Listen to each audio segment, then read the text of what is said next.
الحمدللہ کہ تم نے قرآن مجید پڑھنا شروع کیا ہے۔ قرآن مجید کیا ہے؟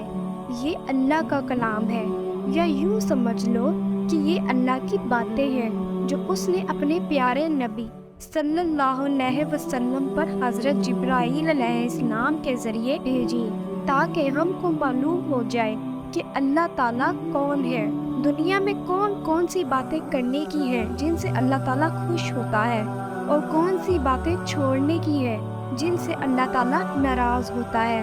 مرنے کے بعد ہم کو قیامت کے روز دوبارہ زندہ کیا جائے گا، تاکہ جس نے اللہ تعالیٰ اور اس کے رسول صلی اللہ علیہ وسلم کے بتائے ہوئے اچھے کام کیے ہوں، اس کے بدلے اس کو جنت ملے اور وہ وہاں ہمیشہ ہمیشہ رہے، جو اس کا جی چاہے وہ اس کو ملے۔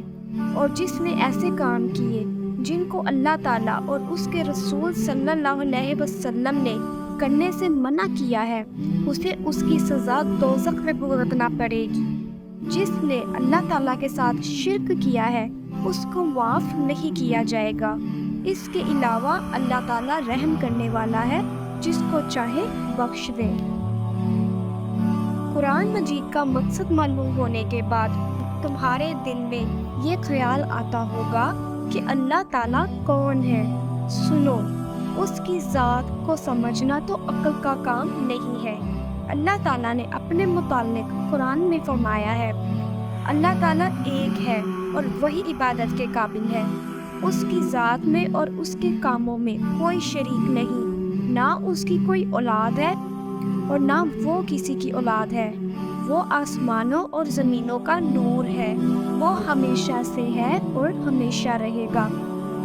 اس کو نہ نیند آتی ہے نہ اونگ۔ آسمانوں اور زمینوں میں جو کچھ ہے سب اسی نے پیدا کیا ہے، بغیر اس کی مرضی کے کوئی اس کے سامنے کسی کی سفارش بھی نہیں کر سکتا ہے۔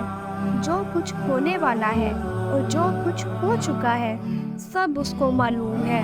آسمانوں اور زمینوں میں کوئی چیز ایسی نہیں جو اس کے علم میں نہ ہو، وہ اس کا انتظام کرنے سے نہیں تھکتا۔ آسمانوں اور زمینوں میں جو چیز ہے وہ اس کی تعریف اور پاکی بیان کرتی ہے۔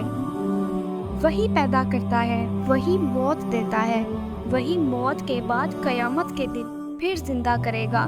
اللہ سب کچھ کر سکتا ہے، اس کی مرضی کے بغیر کوئی کچھ نہیں کر سکتا۔ جہاں کہیں ہم ہوتے ہیں وہ ہمارے ساتھ ہوتا ہے، وہ ہمارے دلوں کی بات بھی جانتا ہے۔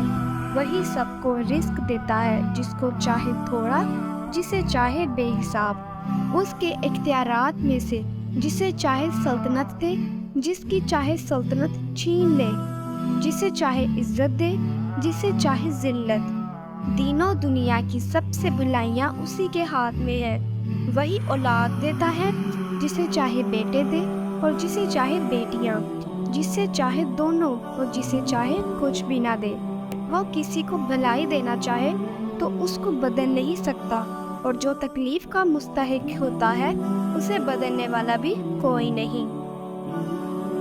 اس نے آسمان، سورج، چاند، تارے، زمین اور ان کے درمیان جو کچھ ہے سب کو ہماری خدمت پر لگا دیا ہے۔